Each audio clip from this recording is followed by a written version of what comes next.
I don't know about you, but cooking is not my forte. But with Hello Feces, they've made it easy. Get back the time that you spend meal planning, shopping, and chopping, and sign up for Hello Feces to experience the most convenient meal delivery system ever invented. With Hello Feces, you don't have to wait for the mail. With our patented delivery system, all you have to do is open wide and receive deliveries throughout the day. So don't wait. Go to humancentipede.com and use code HMT at checkout to receive your free 100% medically accurate diet assessment. Hello and welcome to Horror Movie Talk. An opinionated and accidentally funny horror movie review show. Go, go, go, go, go, go, go, go, go.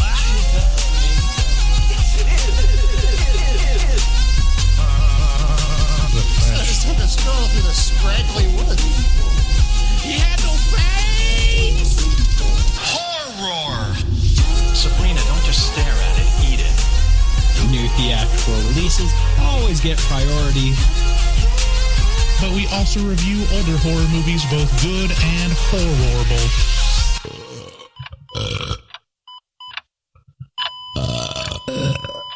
Wow, that didn't sound good. Hey, everybody. It's me, Bryce Hanson, your host, along with David Day. We're experts. Experts at spookology. Yeah. And, okay, so today we got a very special episode. We're going to cover the Human Centipede 2, second sequence. Oh, no, wait, what? I watched the first one. Oh, shit. I thought I was very clear. In retrospect, there's a lot of things we could have done different. So, today is going to be a seminal episode. The Human Centipede is one of my favorite movies, and so to be clear, this is the Human Centipede. It'll be the first one. We're covering Human Centipede 1. Sorry, I was joking. So, well, we'll get into the story about why we're covering it today. But before we get into it, I want to tell you about our awesome community, because it's the best horror movie community on the internet. Yeah. And if you go to our Facebook group, you'll find out why. Go to our website, horrormovietalk.com, and then you will find links to all our past episodes and all the things us, and especially our listener survey. We want to hear from you, what you like and dislike about the show, so we can improve it.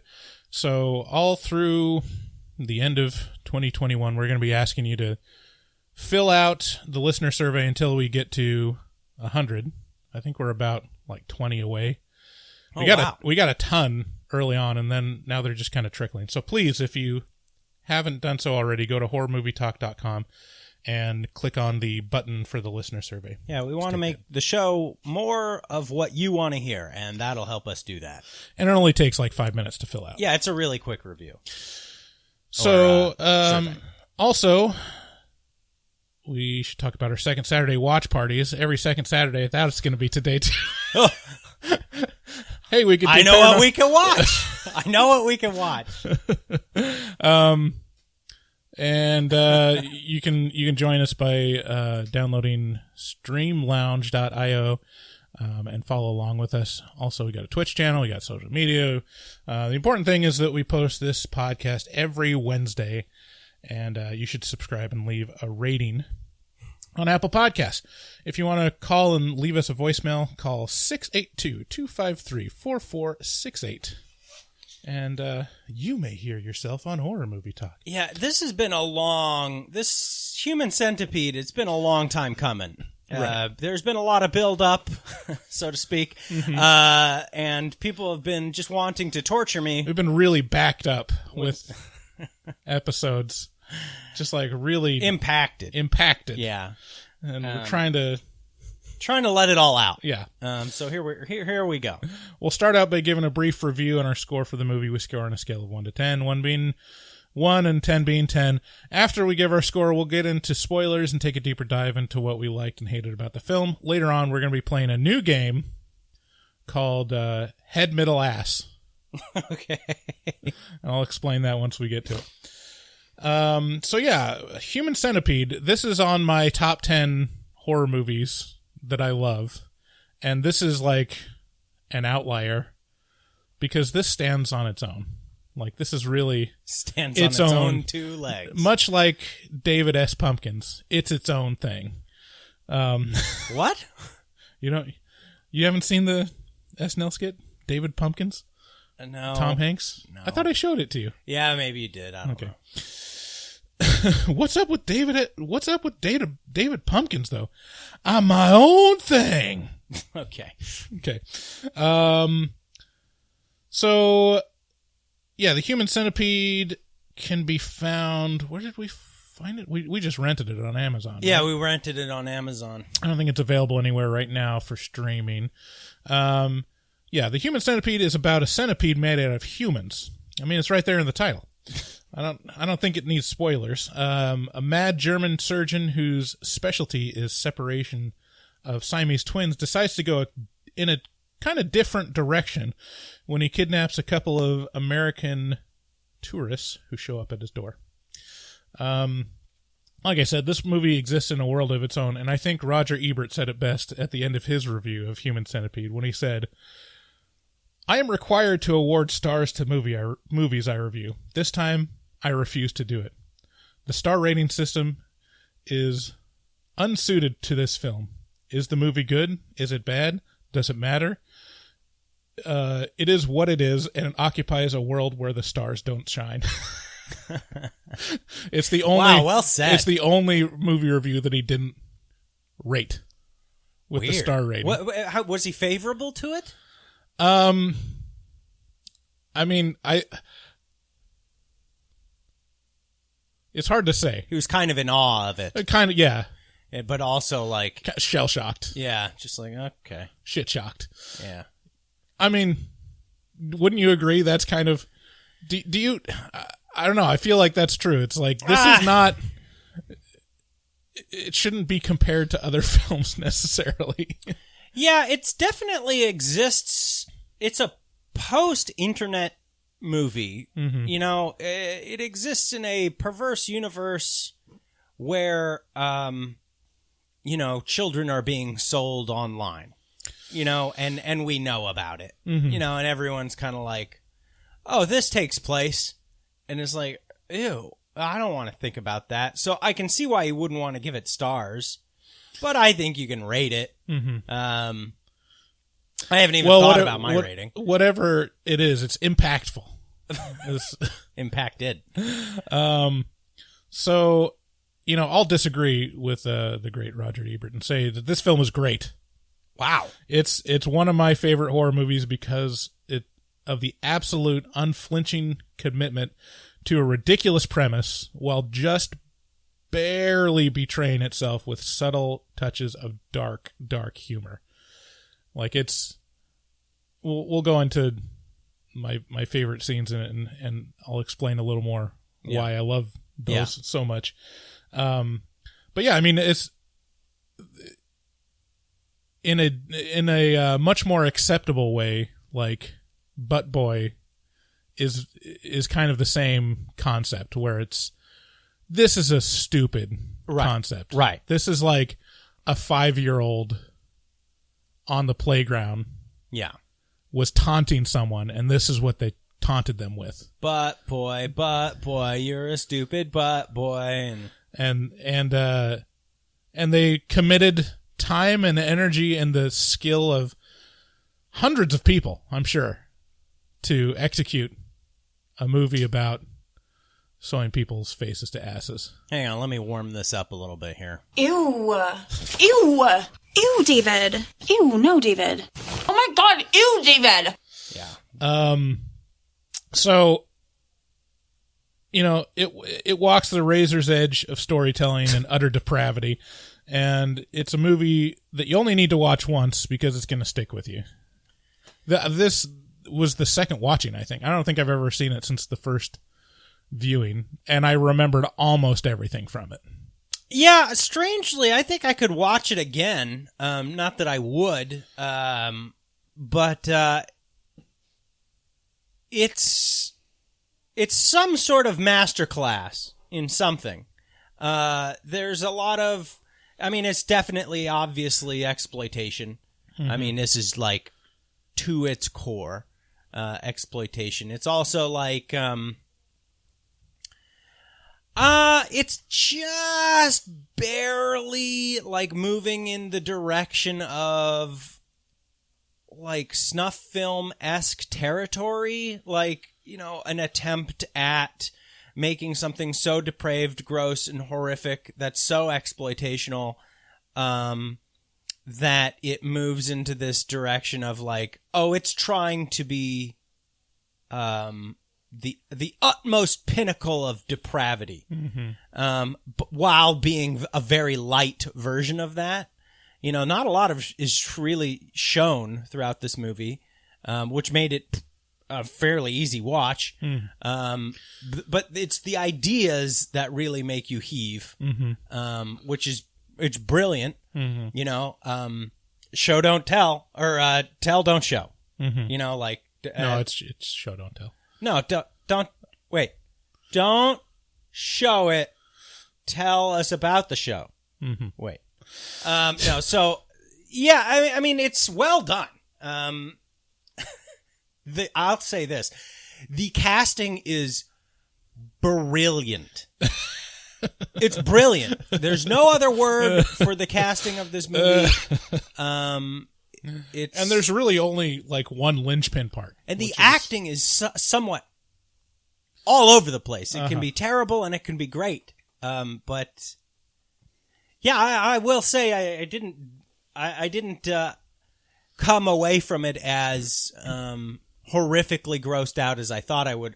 Then again, like recently, Carrie's been like, "Wow, you're able to withstand a lot recently, like a lot more than you were 2 or 3 years ago." And I'm like, "Well, yeah, I watched a lot of horror movies." I don't know. You were wincing a lot. You were. I mean, you weren't like about to leave or anything, but when we watched it, like, you were uncomfortable. Yeah, no, I was uncomfortable, sure, but there are there was a time when I'd just turn off stuff where I was just, I don't want this in my head. Right. But now I watch people get decapitated on crazy fucking videos all the time, right. So it's like, right. All right. Did you see on that subreddit where the moderators were like, "Hey guys, you know, it's against the terms service for Reddit to have death videos. Like, we don't want it to become like, you know, do you see that? Watch a person die subreddit. Did you see that one where the guy was on the motorcycle and it hit the semi truck and went flying and his head came off? Yeah. In the comments, it said that those were 2 separate videos. But yeah, that was fucking intense. Yeah. Anyways, so yeah, if you want a wild ride and you just can't get enough of the Human Centipede, go to reddit.com/r/crazy fucking videos. Anyways, tangent. So, I'm unapologetic about my score for this movie. I think this is bonkers for what it is. You're bonkers. It's perfect. I give it a 10 out of 10. You're like a big dirty raccoon, David. That's 10 out of 10, huh? This is definitely transcends genre boundaries. Right. Well, I don't know that it transcends genre boundaries. It transcends boundaries. It's it goes beyond horror, really. It goes well into kind of snuff. Can you come out with stink like that? Poop mouth. Yeah, I don't think I'd give it a 10. You couldn't live with yourself. It's not like, okay, here's the question. It is hard to rate. For what it is, could you see any changes that they could make to improve it? Yeah, the acting at the start is so just bottom of the barrel garbage. And it really it betrays itself as a movie a lot. Whereas I think, you know, I mean, it's hard to, who am I to tell Tom Six what to do with his movies or to suggest that, it could have been done better this way or that way, blah, blah, blah. Cause, you know, it's his work and it's his vision. But I will say that acting at the start was just like, there were no second takes. It was pretty stupid. And, But when it got into, mostly being a show about the doctor, and then Right. and then you take all the bad actors and staple their mouths onto each other's asses, Right. then it got a little bit more serious, and the tone really shifted. Okay, I can accept that. Yeah. It wasn't enjoyable, and it didn't make me feel anything other than contempt and disgust. But it made you feel those things strongly, right? Yeah. I don't know. I think I'd put this somewhere between a 6 and a 7. Yeah. I mean, it's a movie. It's definitely ambitious. And it definitely manages to, like, at first I was like, an hour and a half? How in the goddamn world could this be an hour and a half long? And then at the end I was like, oh, that's how. Yeah. Through a series of questionable choices on everyone's part. and me going, get out the house, bitch. Like, it was a lot of that. Mm-hmm. Except it felt like there were stakes when I had to say that. I was like, no, go! Right.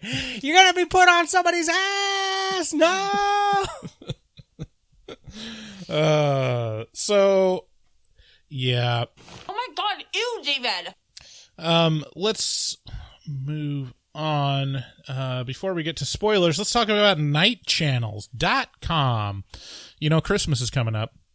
And, we just passed Halloween, but for horror movie fans, Halloween never stops. And if you want to get a gift for someone that loves horror movies, especially, some more deep cuts, no pun intended, go to nightchannels.com and they have the absolute best apparel, t-shirts and hoodies of some of your deepest cut horror movies. We're talking about Human Centipede. I'm not sure they have a Human Centipede shirt, but I know they have a Sallow shirt, which is almost the same thing. Yeah. As they also have lots of occult, metal, and alternative themed designs, but the most important thing is their designs you're not going to find anywhere else. Nowhere. It's these things are incredible, and you can even choose their new premium Bella Canvas shirts for that soft, lived-in feel right out the bag, right out the box. And, you go over there, you pop a couple, you just browse, you take the Night Channels Challenge, as we like to call it, just look around. And you'll tell yourself, I'm not going to buy anything, and you might not that trip, but in 10 minutes, you're going to be back on your phone. You're going to be heading over there. That basket case t-shirt. And when you load up your shopping cart, load it up with 5 or 6 things, get everybody covered for Christmas, and use that code HMT at checkout to get yourself 13% off your entire order. Night Channels has been super kind to us, and it's because you guys see value in their product, so check them out. Also want to call out our sponsor, Shudder.com. If you've listened to the podcast for any length of time, you'll know that Shudder has been a longtime supporter of horror movie talk. So you should check them out. They've got great exclusives. Right now they've got Prisoners of Ghostland starring Nicolas Cage. They got several Shudder original series like VHS 94. They have a horror noir, black horror anthology of 6 terrifying tales, as well as just a lot of classics that you're not going to find anywhere else, like Exorcist 3, lots of cool stuff. So go to Shudder.com, and for our listeners, they have a special offer. If you use code HMT at checkout, you get 30 days in a free trial instead of the normal 7-day free trial. So don't delay. Even though it's past Halloween, you can still watch horror movies. And if you're listening to us, we know you are. So go to Shudder.com, use code HMT at checkout to get 30 free days of awesome streaming horror. In our listener survey, there are some people that were like, they didn't like the commercials. No one likes commercials. No. And if you don't want to listen to them, there's a way to do that. Yeah, put your money where your mouth is, idiot. Go to our Patreon, and at a certain tier, I think it's, what is it? $6.66. And that's a month. That's the cost of a cup of coffee a month, and you get early access to our reviews. You get no commercials, and you get access to 4 or 5 afterpods a month. Yeah. And you know, you help out the podcast on top of all those perks. Mm-hmm. Speaking of Christmas apparel shopping, go to our website, horrormovietalk.com/shop, and you can buy a Horror Movie Talk logo tee or some of our stickers designed by Dustin Gobel. Speaking of Dustin Gobel, check him out on Instagram. His screen name, what do you call it? Yeah, his handle on his Instagram handle is at dgobel00, at DGOEBEL00. He is our resident artist, and we love him dearly. If you want to call and leave us a voicemail, call 682-253-4468. Thanks again for listening. Let's get into spoilers.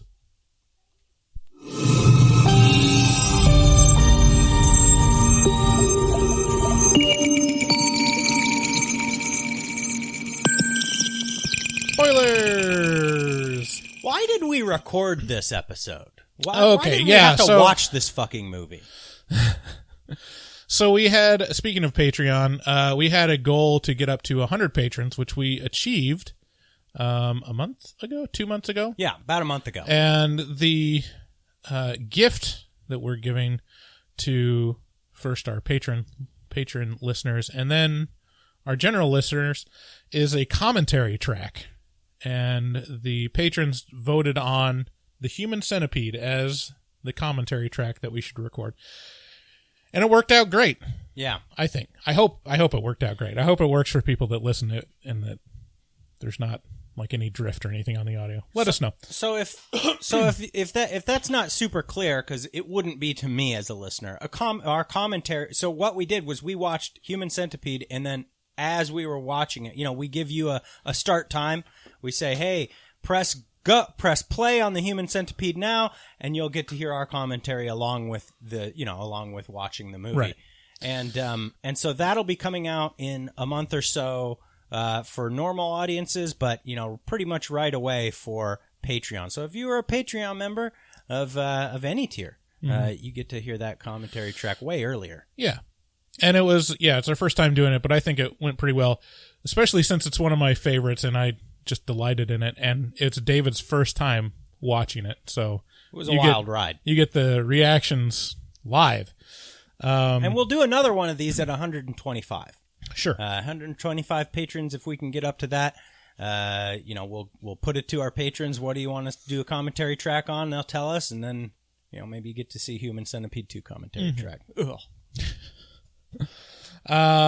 So yeah, then I didn't take down notes while we were watching since we were recording the commentary, but I don't think we'll need notes. I wrote down a couple bullet points that we could talk about.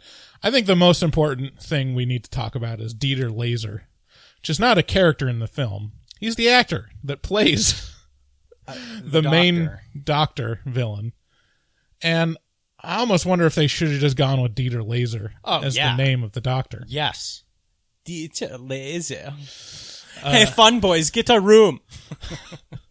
It's such a... Okay, this dude is so German looking, so German sounding. He's so angry. I think he is Dutch. Okay, well, you know what? Okay, sorry. But yeah, it's what you would expect an evil German scientist to look and sound like. Let's just say that. Man,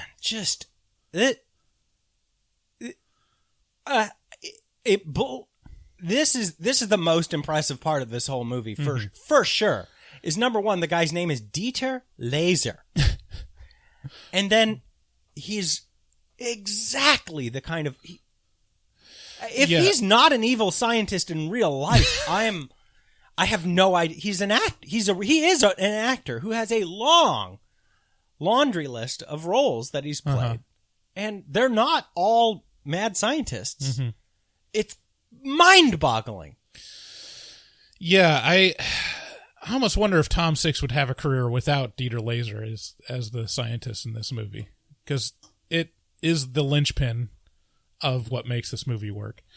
And that's probably one of the things I enjoyed most was his performance and his delivery of these ridiculous lines.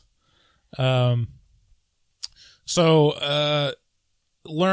a couple pieces of trivia that I learned from IMDb. Number one was the origin story of the concept behind Human Centipede. Okay. Tom Six came up with the idea when he was joking that an appropriate punishment for child molesters would be to sew their mouths to a trucker's asshole. Which is... Okay, so that tells me a few things. Okay. About Tom Six. He has a strong sense of morality. Mm-hmm. He doesn't like children being molested. Right. He's one of those. One of I'm what? pretty sure we can all agree that we don't like children being molested. Yeah, but if you were to just show me this movie, I would and I had no backstory on Tom Six, I go, this guy probably molests little kids. Right. Like there'd be a 50-50 in my mind. I'd be like, "Oh yeah, it could be Right. just art." This is a depraved... I'll tell you what, one of the hardest parts about this whole movie to watch, bar none, was the artwork hanging on Dieter Laser's walls throughout the house is just a bunch of either Siamese twins or operations on little babies. It's harrowing and so disturbing, and does an amazing job of setting the scene. Almost makes me want to cry. Like, it's so fucked up that a person would have little babies in differing states of agony as art on their wall. Ugh, it's gross. And the other bit of trivia is that Tom Six painted all those paintings. See, what the fuck? Like, he couldn't have. He must have painted the ones that were painted, but Yeah. some of them were just photographs. Just like, oh dear, oh my god. Yeah, rough. Yeah. It's it really sets the stage for what's to come. Ew, no, David. So it opens up and we meet the character's actual name is Joseph Heiter, or Dr. Heiter. And he is shown kidnapping a trucker that's taking a shit by the side of the road. Yeah, again, this is like the start of this movie is profoundly clumsy. Uh-huh. It's really clumsy, right? Yeah. Like, I mean, it takes a minute for it to get to what's really going on. Because he's like waiting like a spider in a web for somebody to stop by the side of the road, Right. or something like that. Yeah, how would he know that would be the particular... That's a good question. Was he waiting in that spot hoping that someone would stop and take a shit, or was he following It's very the simple. truck hoping that it would pull over and take a shit on the side of the road and not pull into a rest stop? It's very simple. This is a very simple answer to your question. You know how when you've gone down a route long enough, you just know all the... This is this twists. guy's shitting spot. Yeah, well, you just know all the good spots. You're like, well, people will stop here to shit. Look at it. It's this perfect haven for shitting. And so it's just a matter of time, before somebody gets out and takes a shit in the woods next to the Autobahn or whatever the fuck. Right. So he kidnaps a trucker, and we don't know anything other than he's bad, because good people don't kidnap truckers. Right. Taking a shit on the side of the road. One thing I also learned, truckers in Netherlands, Germany, they dress the exact same and look the exact same as truckers in America. Uh-huh. Which is kind of like Larry the Cable Guy. Yeah, unlike American truckers, they shit on the side of the road. I think American truck drivers have learned the art of shitting inside bottles. What? I just assumed. They pee in bottles all the time. If you're going to pee in a bottle, I mean, might as well just work up the skill set to shit in a bottle, right? If you can dodge a wrench, you can dodge a ball. Get one of those wide mouth Gatorades. Dodge a ball, dodge a wrench. Yeah, it's gonna have to be a wide mouth. That's for damn sure. While watching this movie, I realized that there's like a exact inverse of this movie is, and it's actually directed by Eli Roth, is Knock Knock, starring Keanu Reeves. Do you remember that movie? Keanu Reeves starred in an Eli Roth movie? Uh-huh. I gotta see this. It's pretty crazy. And I also didn't realize that one of the girls in this movie in Knock Knock was Ana de Armas, which is like, she's super hot right now. Well, she's always been hot. But I mean, she's like, in terms of popularity, like, she was just in the new James Bond movie. Wow. She was in Knives Out. Anyway, I didn't realize it was her that was in it. But yeah, Knock Knock is the inverse of this movie because it's two hot girls showing up wet on Keanu Reeves' doorstep, throwing up poop, and he's Keanu a family Reeves' man. Butthole. He's a family man, and they come in and basically attack him. And this movie, Human Centipede, is about two American girls that show up wet on a guy's doorstep, and he sews their mouths to some anuses. Yeah, definitely dead on inverse. Just FYI, Dieter Laser is German. He's a German actor, not Dutch. He is? Yeah. Oh. So take that. Well, I think they filmed in Netherlands because that's where he lived. I feel like if Eli Roth had made this movie, I'd like it more. Really? Yeah. Because there'd be a little more humanity in it? There'd be a little bit more humor in it. There'd definitely be a lot of humanity in it. Yeah. See, I kind of like the lack of humor in it because I think it makes the... Yeah, you're sitting there fucking giggling like a goddamn sociopath the whole time. Okay, so let's get to my absolute favorite scene. So this is, of course, like the iconic scene is him explaining what he's going to do to them. And it's the perfect example of why I love this movie. It's so absurd. It's because he's in absolute earnestness and like slow, methodical, like he's gone through this speech hundreds of times in his head and just obsessed with every concept that he's going to be talking about. And he's talking about how, he's in medical terms, because this movie is 100% medically accurate. Yeah.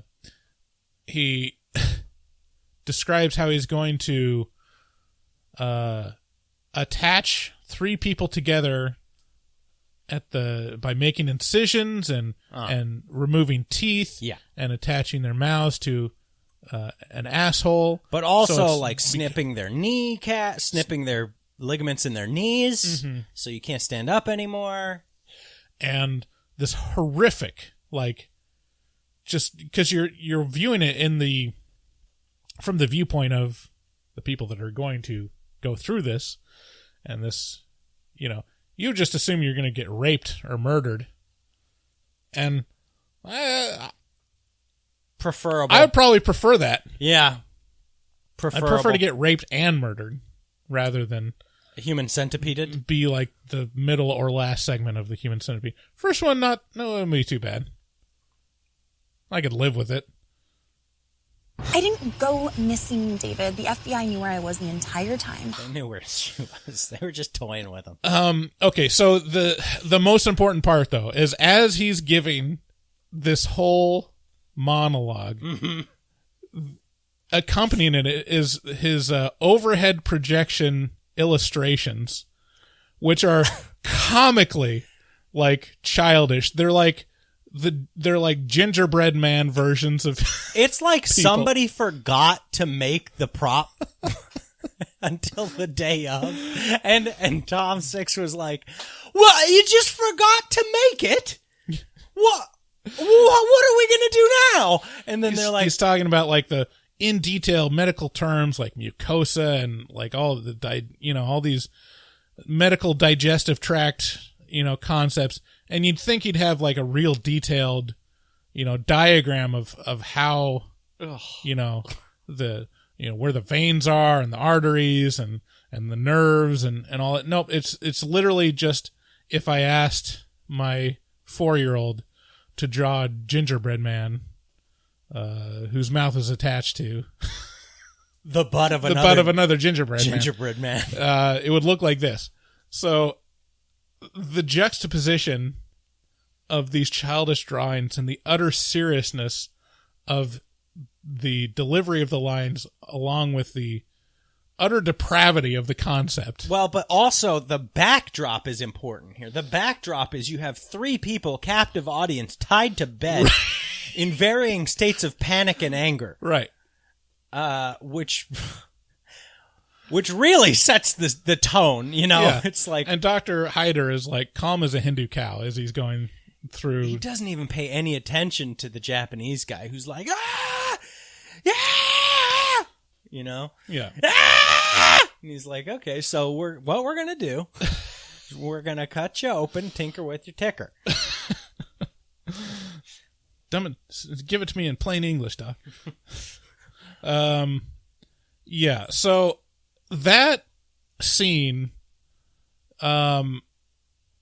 just makes the entire movie for me. It's unbelievably hilarious. Yeah. I can't argue with you at all. I laughed without intent. It wasn't like I was...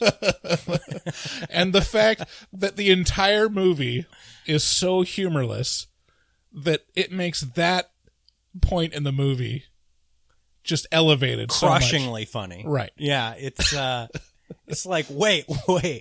You prepped this? Like, this is your presentation? Couldn't you you could just take pictures of the dogs that he did this to. Right. He could have just shown pictures of the dogs. It'd be like if Steve Jobs was unveiling the first iPhone and the pictures were just hastily drawn crayon drawings of what the iPhone looked like. Clearly done in MS Paint. Right. Specifically Microsoft Paint. In Microsoft Paint with the spray paint filter used a lot. Right. It's pretty thick. So, speaking of, actually, another topic, the actresses in this movie. So, the main characters. So, this is the thing.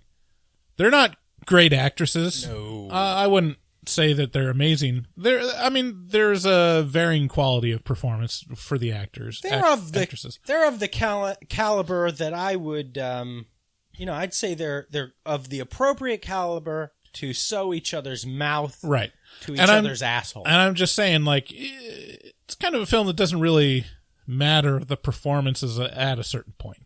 Yeah, at a certain point, you're in a done up in a makeup suit where you're literally just attached to someone's butthole. Mm-hmm. Your mouth is terrifyingly close to someone's butthole. Right. For a long time. I gotta imagine it is not a fun thing to go through makeup for this. Right. Can you imagine what the casting call was like for this movie? You're gonna be a star, kid. You're gonna be a star. This is gonna be your big break. You're gonna be naked. There doesn't seem to be, for the main character, it doesn't seem like there's a lot of sides. Like, this doesn't have a lot of dialogue. You're going to be naked, you're going to be shaking them cans, and you're going to be strapped to a Japanese man's butthole. Yeah.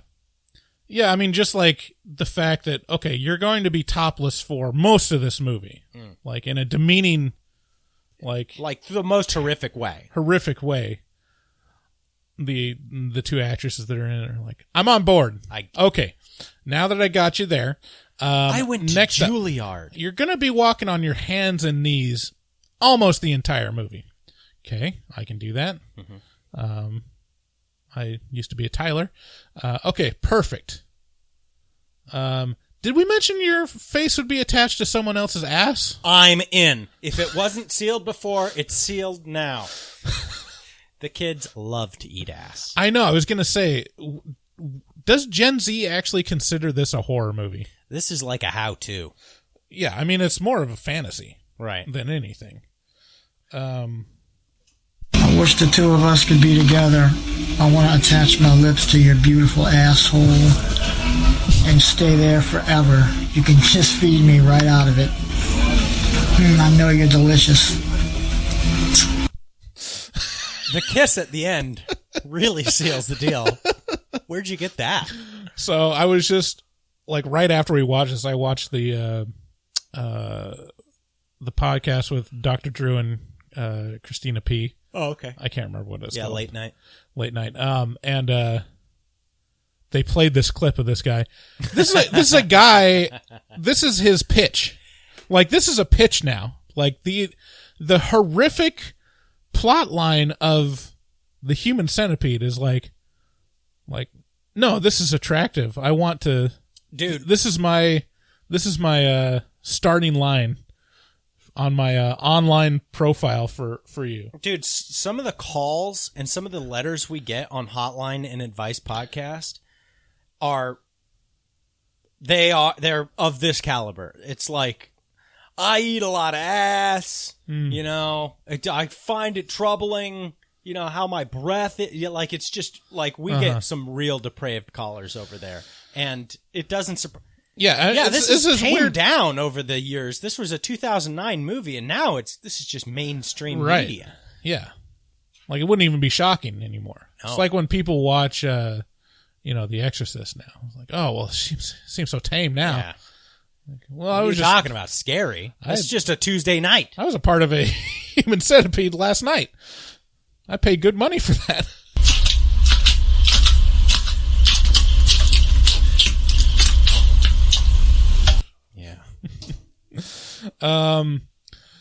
So yeah, I keep mentioning that it's 100% medically accurate because apparently Tom Six had a doctor or a surgeon, quote unquote, consult on this movie, so he could say that. That's part of the marketing materials. Well, I think that's probably how they got the makeup piece, right? So he's like, so doctor, he made this. He's like, I'll pay your hourly rate, you know, doctor.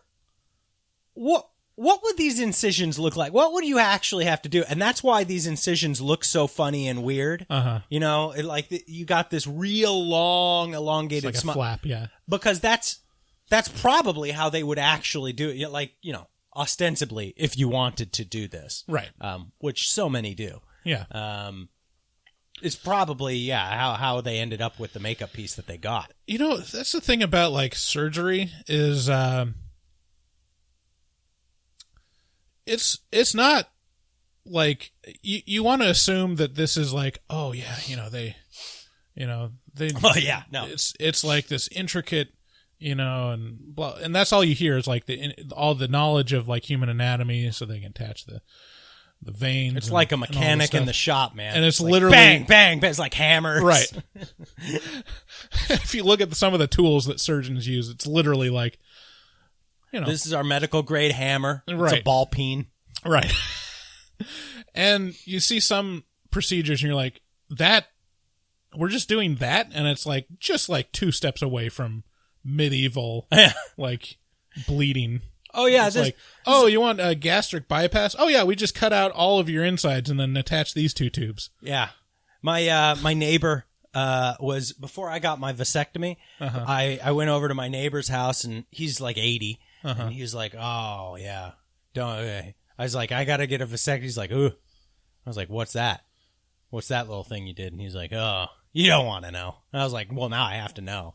And he was like, oh, well, yeah, I had a vasectomy done in the 70s, in the late 70s when it just wasn't a thing. And so you had to go to the women's clinic in Seattle. That was the only place in the region that did this on a Friday. On Fridays, they'd have a thing for men. And so I get there, and it's the morning, and there's a bench, and there's 4 or 5 guys on the bench ahead of me. And so I sit down, take my place in line, and they call the first guy in. First guy goes in, and within 2 or 3 minutes, he goes running out the door. Running. And then the line cleared up immediately. All the other guys just got up and went out the door. And so it was my turn. And I was like, damn, Bruce, what happened next? And he was like, well, I went in there and they were like, hey, this is a dentist. He's never seen this done before, but he wants to, he wants to sit on the procedure. Can he watch? And Bruce is like, yeah, sure. Yeah. Okay. And he said before he knew it, they had, I'm shuddering right now. It's like, this is a good episode to tell this story. He said before he knew it, like as they were anesthetizing him, they had handed the scalpel to the dentist. No. They had made the incision right, above, right above your ween. And they were like, hey, do you want to, it's pretty simple. You get this, you grab this thing. It's the vas deferens. And he goes, this, and he just pulls it a good 2 feet out of Bruce, like spaghetti. Like he's like, whoop. And like, yeah, you cut it right about there, and boop. And he just cuts it, and Bruce is like, whoa. What? This guy's doing it. And he's looking at his insides coming out. And he's like, whoa. And they're like, dude, calm down, chill out. It's okay. Like, hey. And then they just pushed it back in. Bryce is not having it. I'm squirming Bryce so much right now. Sweating. They put it back in, sewed him up, sent him home. And, hasn't had kids since. Oh, man. Yeah, or if you see like the procedures where they're trying to like save a toe, or they're trying to like create a nose, or like a penis, they just sew it to some person's arm. Like, the blood supply is right here, so you just like you're standing there with a dick hanging off your arm. Hell yeah, like every day, right? And yeah, I mean, to say that this is like completely absurd is like, I could see this happening. Yeah, they really. I like to see the arms. They like to see the arms. Man, You come out with stink like that, poop mouth, poop out of your mouth. So yeah, he betrays himself. He's like, hey, I had a dog. It was a 3 dog. Right. And he's got this gravestone in his yard. Do you think that's the inspiration for the band 3 Dog Night? I don't know what that band is. Oh, you never heard of 3 Dog Night? It's kind of like a heavy metal band? From the 70s? It's not heavy metal. It's kind rock. of Billy Joel. Do you know Foghat? Oh, yeah. It's basically like that. That's heavy metal, dude. Oh, hell yeah. Are you fucking kidding me? Foghat's fucking heavy. So, what were we talking about? 3 dogs. His 3 dog, yeah. He's got like this grave for his 3 hound, in his yard. And and you can tell he's real sentimental. You can tell he really gets off on watching them behave as one. Like this is where the care and like the effort comes into this movie, because it could have easily just been a movie where they did this thing. Mm-hmm. But he's more than that. He's like this weird, perverse person, and his intentions are stated, like the way he is stated really early, which is like, I hate people. I hate them. And then you can tell that he's really engrossed in his work, because all around his house is all this gross Siamese twin artwork or pictures of separating little kids in surgery, which is fucking horrendously weird and horrible. Uh-huh. And then like the real kicker is he's so enamored with like this thing that he's creating. Like he's crying. Like when they're all crying, when they've been sewn together, when they're like realize what's been done to them, and he's showing them a mirror and he's like, look what I've done. And they're like, oh no. And he's like, oh yes, this is so good. I'm so happy. Like that's the next level. Like that's transcendent of the simple bullshit that this movie could have easily been. Right. And it becomes this weird, like, super perverse exploitational thing. Yeah, so they're all sewn together, and it goes. The head is this Japanese guy, and then because the trucker wasn't compatible, and sadly, and then the middle girl, and then the end girl, and it doesn't really matter, at that point what's the ranking order for the head, middle, and ass? Like, who do you think has the worst part of it? The middle or the ass? I mean, okay, so there's a few things going on here, and follow me, right? All right? So the head is obviously the best. Yeah. You get to eat regular food. Right. You're not tasting someone's butthole all the time. Someone's licking your ass all the time. You get to talk. Someone's licking your butt all the time. Right. You don't have your incisors removed. Uh-huh. It's just obviously the best. Right. It's the best. Yeah. So now the question is, middle or ass? Right. And I mean, a lot of people will automatically say, "Oh, the ass is the worst." But there's a lot of weird added benefits to being the ass. You're gonna die first, which is obviously preferable. Obviously, and then also if you're the middle, not only when you have to move with this segmented thing, the person in front of you is tugging on your mouth. And then the person behind you is tugging on your butthole. Right. So you're the tensor. Like, right. You're constantly being just thrown into horrible discomfort and hoping that your coordination with these other two assholes, no pun intended, is in sync enough to not. I'm going to say the middle is the worst segment. I'll just throw one wrench into that is that the middle also gets their ass licked all the time. That's true. I mean, does that outweigh? You get to die first as the ass. Okay. So it's you have head to is preferable, then ass, then middle. Right. Because in the middle you still have to eat shit. Right. Like you get all the drawbacks and none of the benefits. Right. Yeah. It's a weird cost-benefit analysis you have to do. It's true. I think it does pan out to middle being the worst. And that's why he chooses to, as a punishment, when the girl who ends up being the middle tries to run away and just fails so miserably. This is the most infuriating part of this movie, right. Is this middle girl is so bad at getting away. Like, she sits and dawdles and thinks about, like, should I save my friend? Bitch, the best way to save your friend is to go get the police. Her friend is unconscious. Like, she's flopping on the... That's another scene that's impressive, because, like, she's moving her at, like, 1 inch per 2 minutes. It's unbelievably slow. And then it cuts and she's at the top of the stairs. You're like, so she must have been dragging this friend for at least 2 hours. A long time. Yeah, it was. She had to drag her upstairs. Like, it was such a poorly thought out panic move. You know, though, it is real. It is pretty real, because many years ago, I was in night school. I was going to school for network administration. Carrie called me because there was a fire in the oven. I'm at night school. She's like, David, there's a fire in the house. I was like, what are you doing on the phone call 911. Call 911 right now. Please, please, please. Call. Hang up. She called me. I was, this is what was on fire in the oven? The element, melted.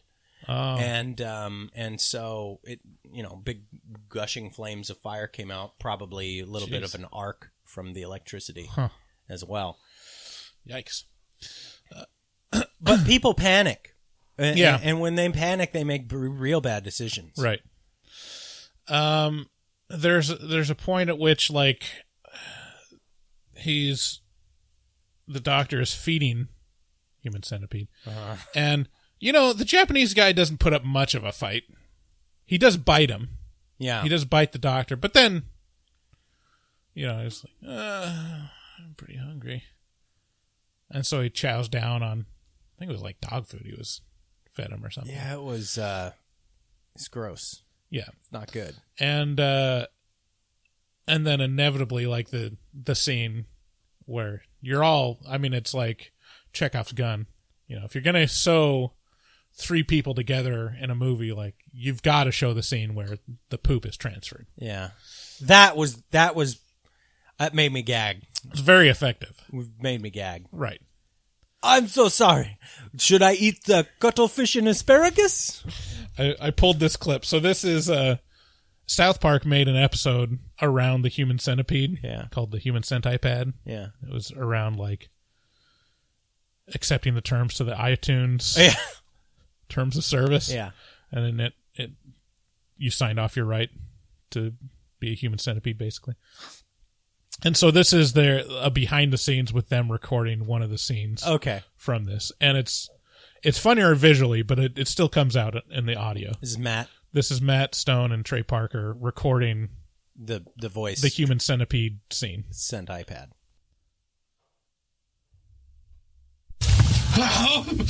So sorry, Kyle, but I am starving. Which would you rather I eat? Should I eat the cuttlefish and asparagus or the vanilla pesto? Cuttlefish and asparagus? Very well, I will eat the cuttlefish. You do eating sounds? Oh, yeah.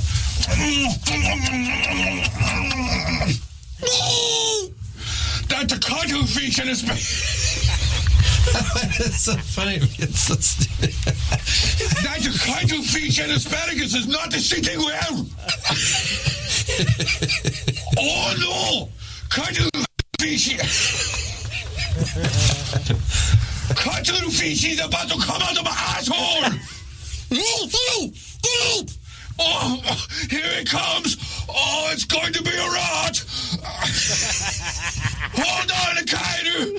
I believe in you.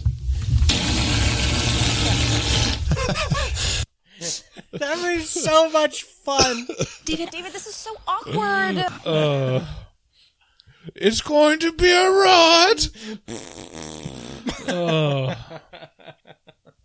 So I can't watch this movie now without thinking of that. Oh yeah, scene. Let's just take a moment to pay our respects to the perhaps the most brilliant comedy minds of our generation. Right.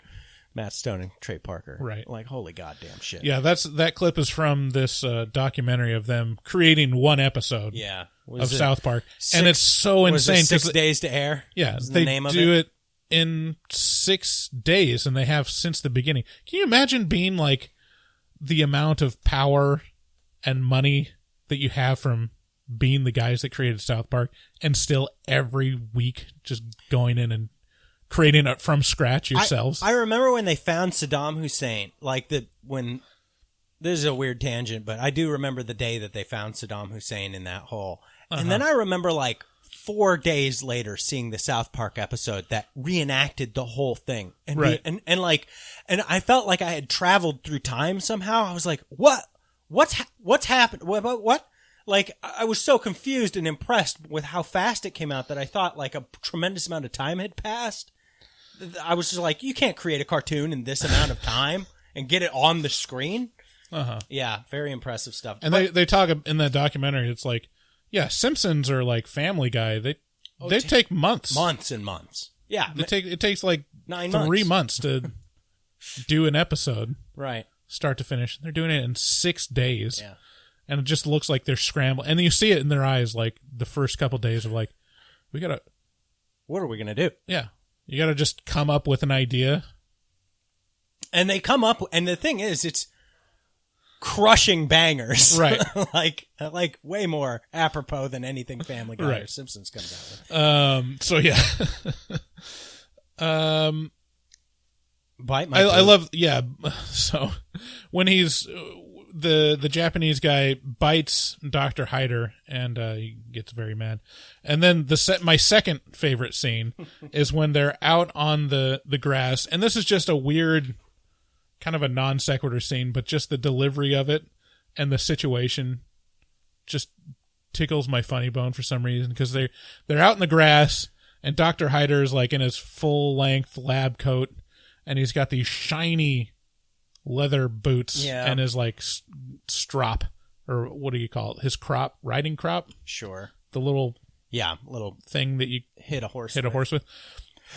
And he's just like, I've got my boots on. Now feel free to bite it. Bite my boot. I'll say this. Bryce was gleefully happy throughout this movie.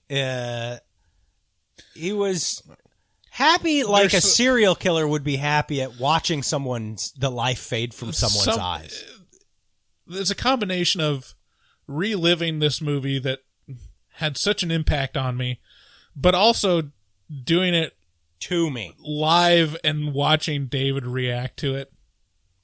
Yeah, I was one of those things that were gagging at parts. If you're not a patron, you should head over there and get early access to the commentary track of us watching this movie, because I do gag a lot. Yeah, so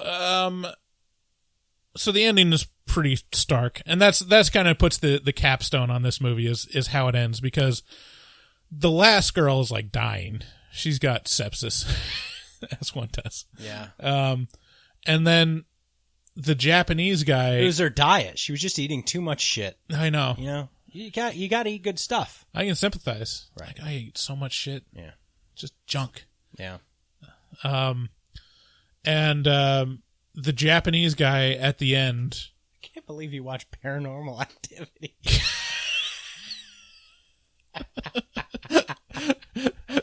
It's killing me. I'm like, sorry. Sorry.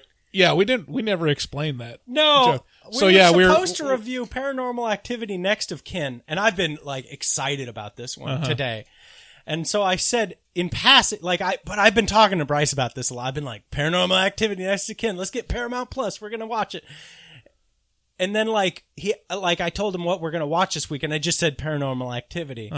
So he just watched Paranormal Activity instead of... Right. So we go to record Next of Kin this morning, and he's like, I watched Paranormal Activity, the first one. Yeah. I was like, oh.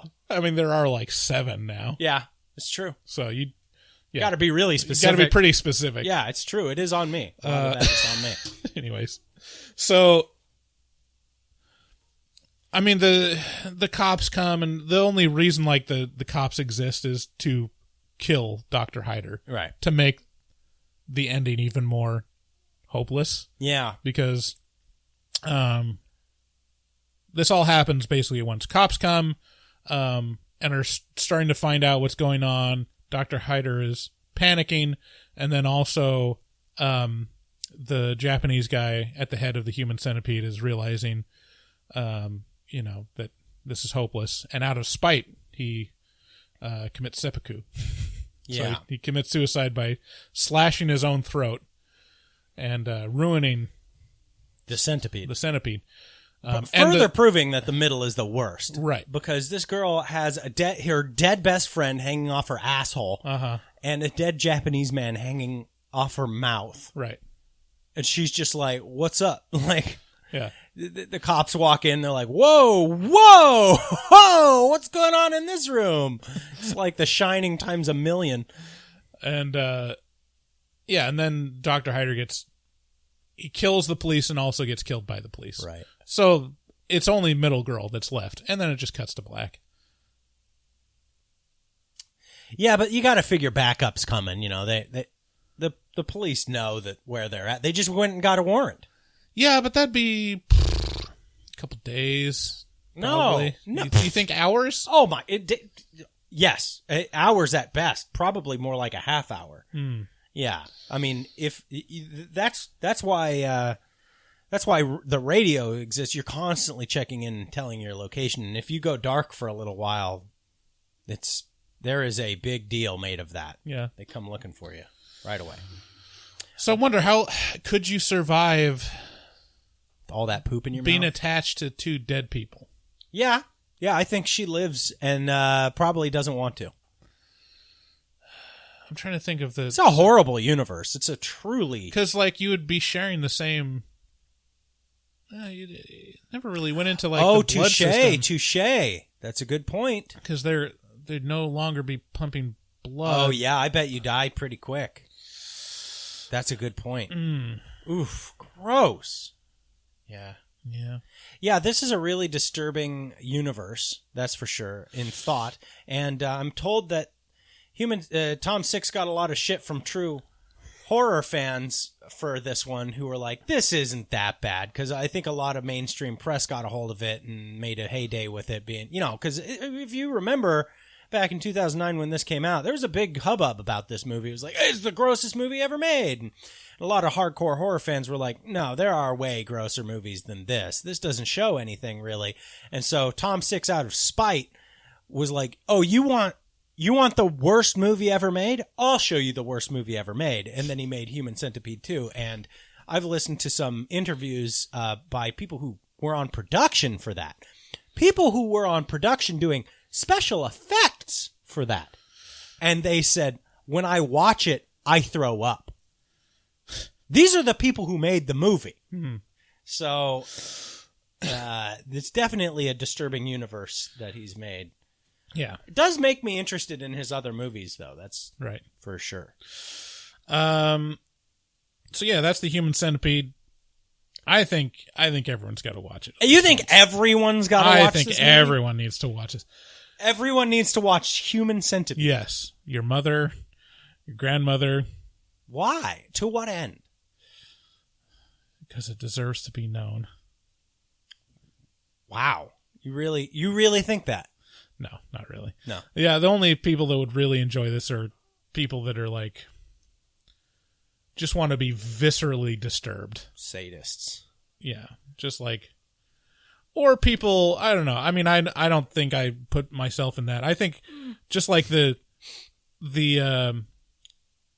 sick delight of something just utterly depraved and done in such a serious way, and having just super, super dark humor.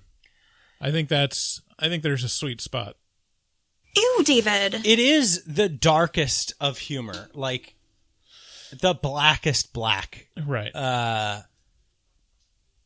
But yeah, I'd have trouble recommending people watch this. Mm-hmm. I'd say if you're looking for shock, this achieves it without animal cruelty necessarily. Mm-hmm.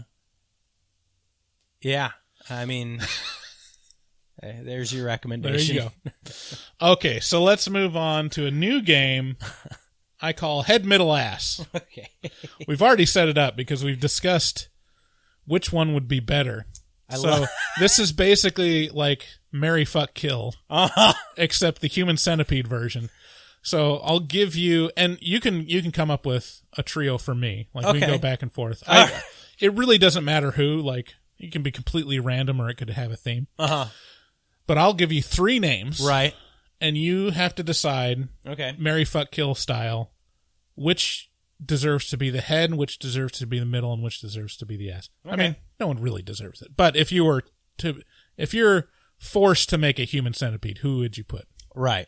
Got it. Okay, so first up, just to show you, how random this can be, and like I'm really curious of the criteria in which we would grade these people. Okay, first up, Tom Hanks, Jennifer Aniston, and Michael Cera. Ooh.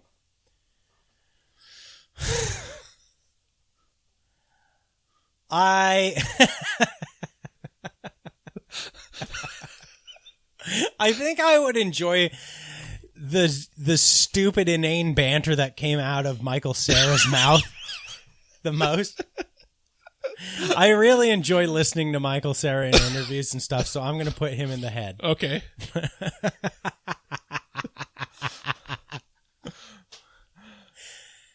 I really like Jennifer Aniston a lot. Mm-hmm. She's beautiful. Mm-hmm. Kind of would like to have sex with her. I mean, if she'd have me. Right. I wouldn't cut her kneecaps or anything like that. Right. But if I had to... I mean, non-consensually, you wouldn't do it. No. Right. No. But I'd put her at the back. You want to be Okay. able to stare at that booty. Okay. And then Tom Hanks, whatever. Just put him in the middle. Yeah. He's a good sport. He's a good sport. I have one for you. Okay. How do you think I did? I think I wouldn't be far off. I would put Michael Cera at the front because I don't think he eats that much, and I just have sympathy for the other two. Right. Because they're America's sweethearts. Yeah. But I would do Tom Hanks at the end because he would die quicker and, he's had a long life. And Jennifer Aniston, I'd like to give a fighting chance. Oh. Yeah. Okay, White Knight. Jesus Christ. Okay, I got one for you. Oprah, Bill Gates, Elon Musk. Ooh. Rich and powerful people. Rich and powerful people. Yeah. Oh, wow. This is hard. Yeah.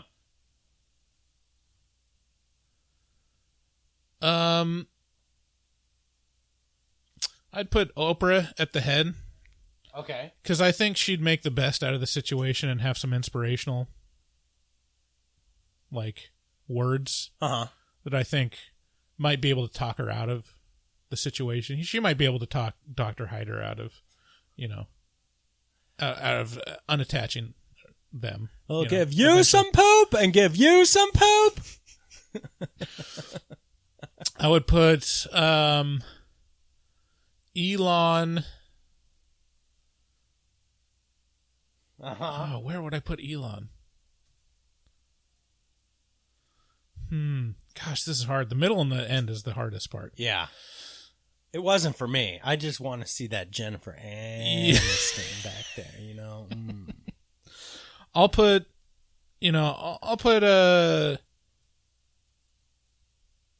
Elon Musk in the middle.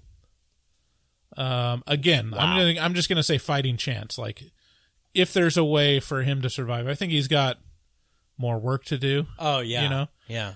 Bill Gates at the end, he's gonna die he's had a long life. His death will, establish, hundreds of charities. I'm sure. Oh yeah. That's a good point. Yeah. Give me your next one. Okay. This one is the final girl themed one. So we got Laurie Strode. Yeah. Nancy Thompson from Nightmare on Elm Street. Sure. And then Ellen Ripley from Alien.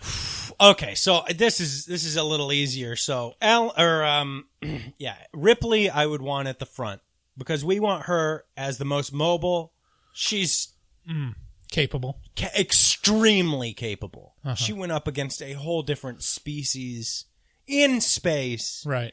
And repeatedly came out on top. She's ahead of the pack. Head of the pack, for sure. For sure. Okay. I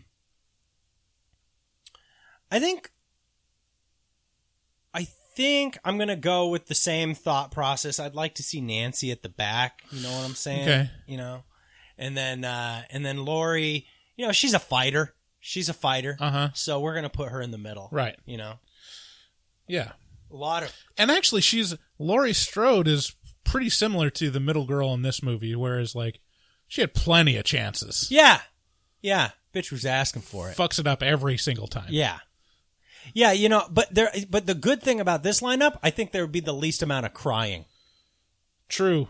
These are tough girls. Yeah. They're tough. And finally, Nancy could get some shut-eye. Yeah. Yeah. Or would Freddy torment her as the Human Centipede? So there I was, sleeping on her ass. You got another one? Sure, yeah. Here we go. Eli Roth. Okay. Tom Six. And the Queen of England.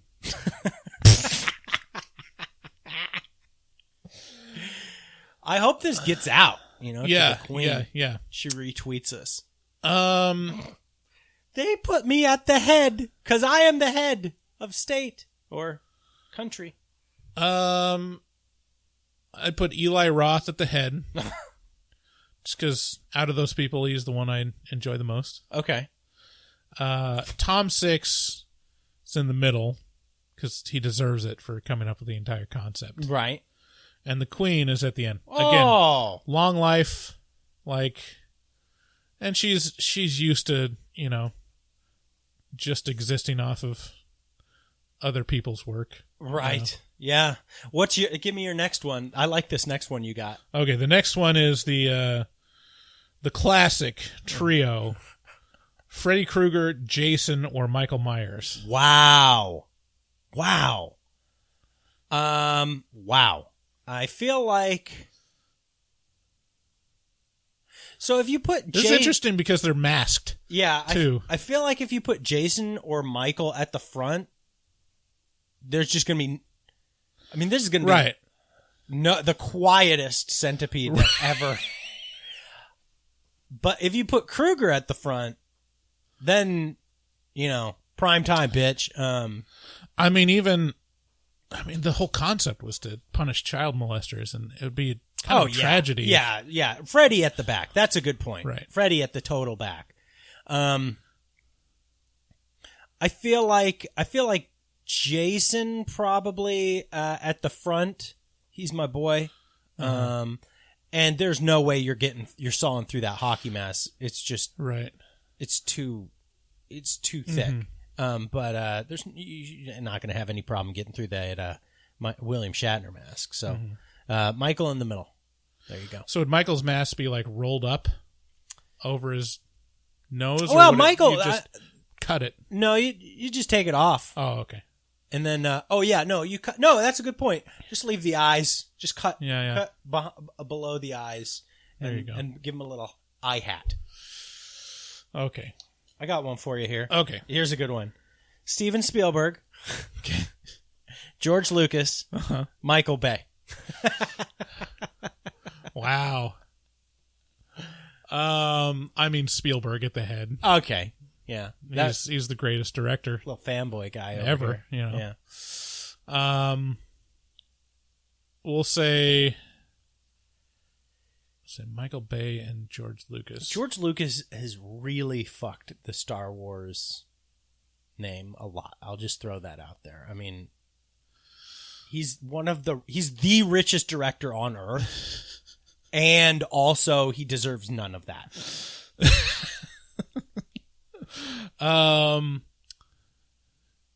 Yeah, but I don't like Michael Bay at all.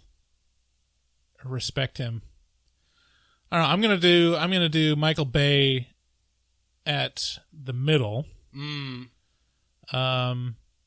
And because I hear he's a huge asshole.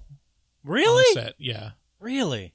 Yeah. I'm Facebook friends with Michael Bay, with a guy that works on movies, like all the Marvel movies and a couple Michael Bay things. But he said like he had some stories about Michael Bay that just sounded awful. This is news to me. What? Yeah, he's a huge asshole on set. No, wait. No, the part where you're friends with somebody who works on like big Marvel movies and stuff. Yeah, he's like he does like the digital video so they can watch it. How do you know back this on person? set from high school. Really? Yeah. I'll be. Okay. And he was Mormon. There you go. Anyways, so yeah, George Lucas at the end. I mean, I have a little more sympathy for him. I mean, yeah, sure, people blame him for a lot of bad things, but he created Star Wars. Yeah. There wouldn't be Star Wars, there wouldn't be Indiana Jones without George Lucas. Yeah, but still. Okay, what's your last one here? Okay, this one's especially for you. This is a Paranormal Activity themed one. This is tough. So we got Katie from the first one. Yeah. Sisters. From the second one. They're and then sisters. Skylar is the babysitter from Ghost Dimension. I can't remember Skylar very well. I do remember the Ghost Dimension pretty darn well. Skylar wasn't the babysitter. She was the mom? No. She was the hot teenage girl. Yeah. Ooh. Look, I love Katie. I mean she's if you were to ask me in all movies ever, who's your A number one, it'd be Katie. Yeah. From Paranormal Activity. You know, it's weird because it seems like your wife is not that far off from Katie, in my opinion. What I'm talking about. Yeah. Just chasing that dragon. Right. Whew, just thinking about it. Got a chub going. I don't know. I wish the two of us could be together. I want to attach my lips to your beautiful asshole and stay there forever. You can just feed me right out of it. I know you're delicious. Sounds like he's in a diner. Uh-huh. Ugh. I don't know. I love you, Katie. You get to be the front for sure. Skylar's beautiful. She gets to be the back. And then poor Christy. Christy's the middle. Yeah, I mean, it's a great movie. Don't get me wrong, and she does a great job in all the movies. But just don't have anything in common with you. So there it is. All right. Well, that's our head, middle, ass. You come out with stink like that? Poop. Poop mouth. Sabrina, don't just stare at it. Eat it. So, yeah, that's our episode for today. Thank you for joining us again. Please go to our website, horrormovietalk.com, and take our listener survey and give us some feedback. If you like the show, please subscribe and leave us a rating and review on either Apple Podcasts or Podchaser. That helps us out and gets us seen. Yeah, anything else?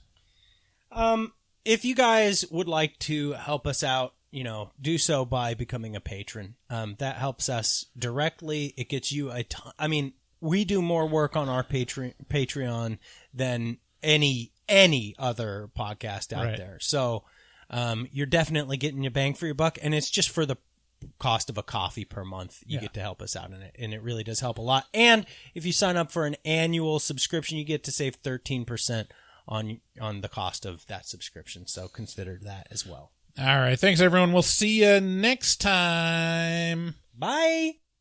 Looking for a podcast full of burps and gas, perverted cast, skinny and fat? Look no further. Horror Movie Talk is accidentally funny, begs to donate money, fake sponsors for dummies, and so much more.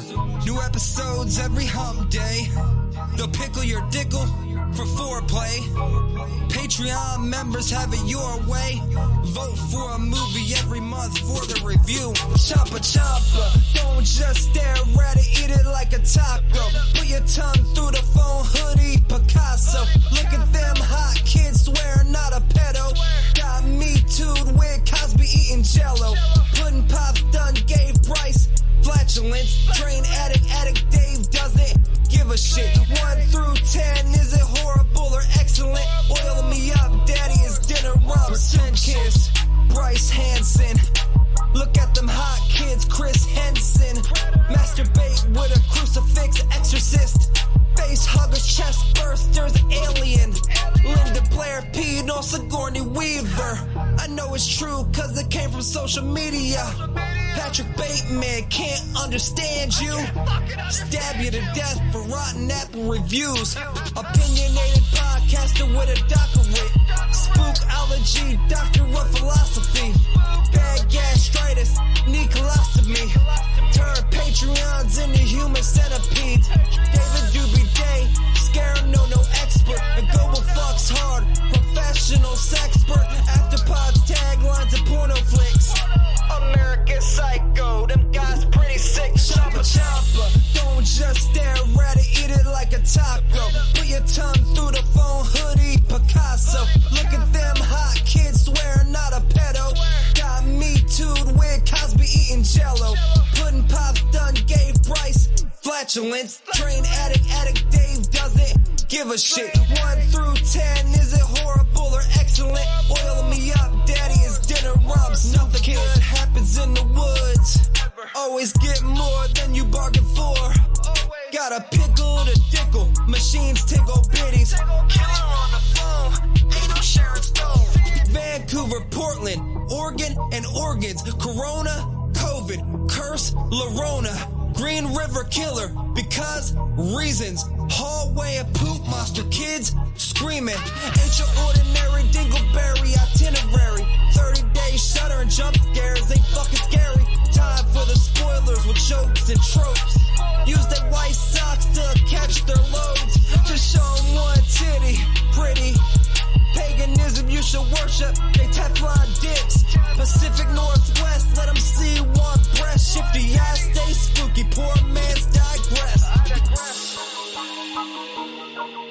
Foxy. HMT, horror movie talk. Hold on, they don't like Halloween. Fuck them.